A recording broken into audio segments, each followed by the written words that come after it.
Hi, back again to do Psalm 4. Yeah, in the evening, yet again, after swimming and stuff. But yeah, I'm actually on a roll, remembering, nearly kind of forgot again. But oh well. Getting in, we're gonna go English Standard Version, Psalm 4. Um, Answer me when I call. To the choir master with the stringed instruments, a psalm of David. Answer me when I call, O God, my righteousness. You have given me relief when I was in distress. Be gracious to me and hear my prayer. O man, how long shall my honor be turned into shame? How long will you love vain words and seek after lies? Selah. But you know that the Lord has set apart the godly for himself. God, the Lord hears when I call him. Be angry and do not sin. Ponder in your own hearts on your beds and be silent. Selah. Offer the right sacrifices and put your trust in the Lord. There are many who say, show us some good. Lift the light up to your face. Lift up the light of your face upon us, O Lord. You have put more joy in my heart than they have when they grain and wine abound. Peace and I will both lie down and sleep, for you alone, O Lord, make me dwell in safety. That's cool. I kind of got the whole thing. It's basically just calling out to the Lord, praises, and kind of thing in the middle. Talking about do not sin, be kind, be good. Let's just stick simple and we'll just do Good News translation and we'll finish off with the message. Yeah. Good News translation. Evening prayer for help. Answer me when I pray. O Lord, my defender. When I was in trouble, you helped me. Be kind to me now and hear my prayer. How long will your people insult me? How long will you love what is worthless and go after what is false? Remember the Lord has chosen the righteousness of his own, and he hears me when I call him. Tremble with fear and stop sinning. Think deeply about this, and when you lie in silence on your beds, offer the right sacrifices to the Lord, and put your trust in him. There are many who pray, give us more blessings, O Lord, and look on us with kindness. But the joy that you have given me is more than they will ever have, and them with all their grain and wine. And when you lie down, I go to sleep in peace. You alone, Lord, keep me perfectly safe. Oh, I kind of actually fully understood it now. It's like it's basically saying like, God, Lord, you answer my prayers, and I do not pray just when for asking for things, but also pray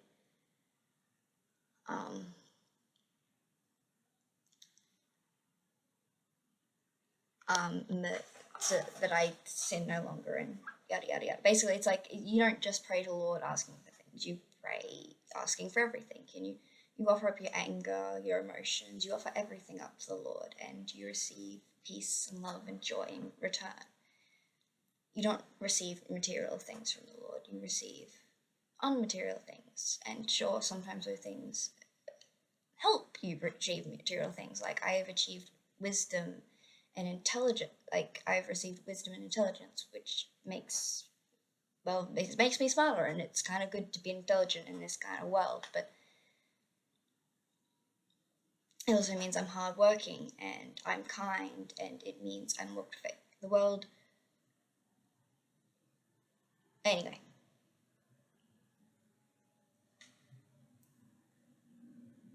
the Lord does not spare me because I ask him to spare me. The Lord spares me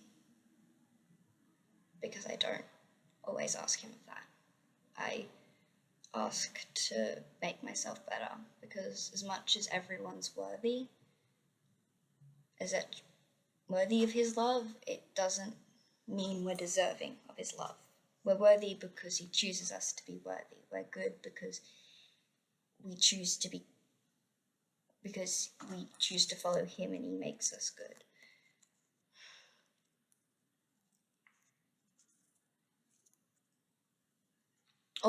All good things come from him. I could not do this if it wasn't for the Lord. Like, just look at the fact that I got a like I haven't checked how the views were, but like I just looked at like my first Psalms one and it was like I got 39 views. The day before that was 19. I was like, what the heck? That's a lot. I don't know if they're gonna stay, and I don't know if you're staying because like I'm talking to you guys if you are staying and you continue to watch this. But thanks. I don't know if you'll see this, but the one thing I could ask you to do is like comment on this because like I'm making assertions about what's being said in these passages, and I'd like to hear your thoughts on what's being said in these passages. Anyway, we're going to finish off with the message. But yeah, so far it's basically talking about the kind of prayer I want to pray, and yeah, basically it's like ask the Lord for answers and you will receive answers. Ask the Lord for kindness and peace and you will receive kindness and peace. Ask the Lord for riches and you will not necessarily, you may receive riches, you may not, but ask the Lord for help and you will always receive help. It might not be the help you want, but it'll always be the help you need.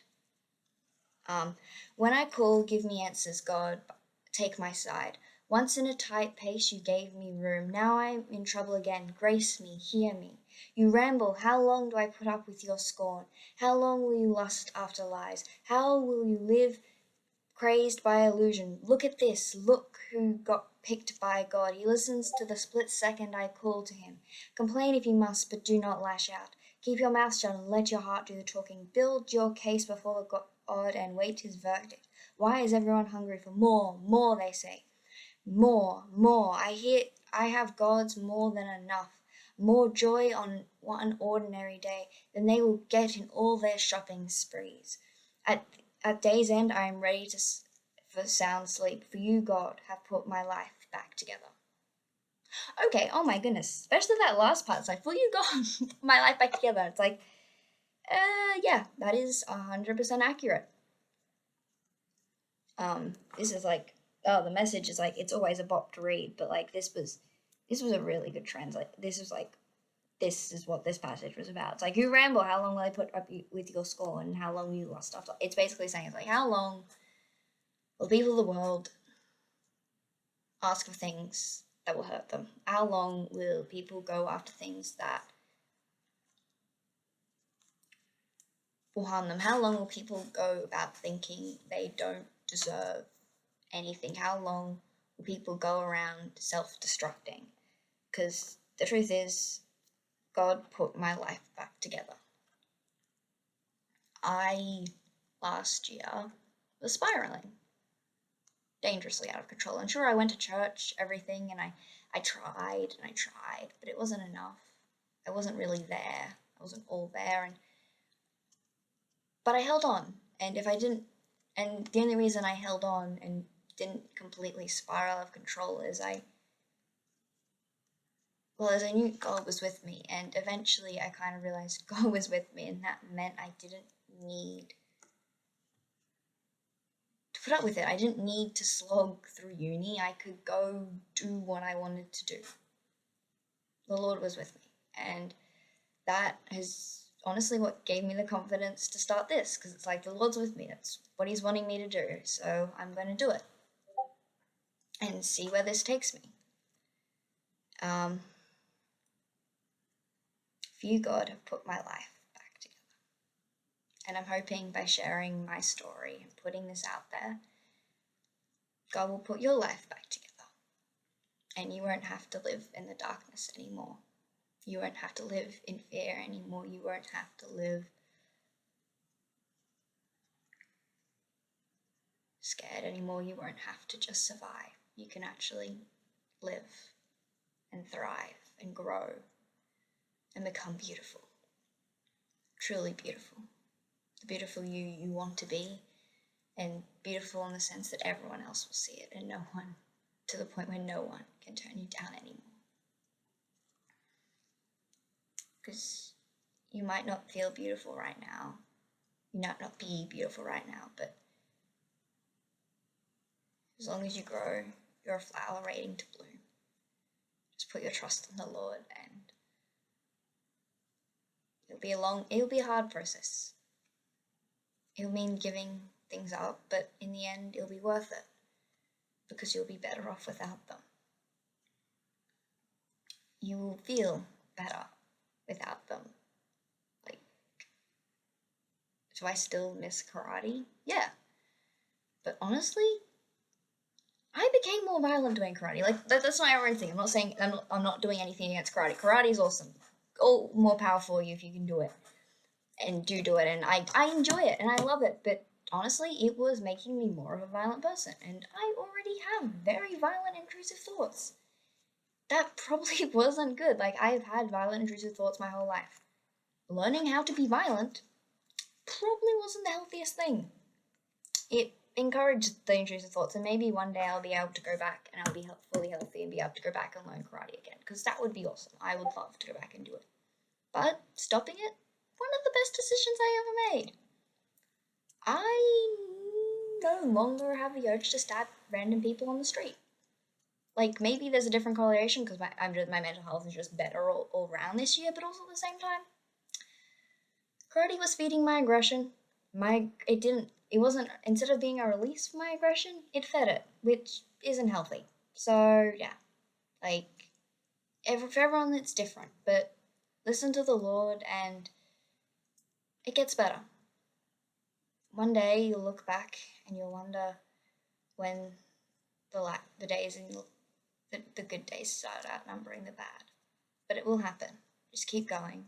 One day after another. The end of the tunnel is awaiting you. Good luck. I guess that was heavy. Don't know how to break extension, but it's the end of the video. Kind of. Well, it has to be. And I'll see you tomorrow. Bye!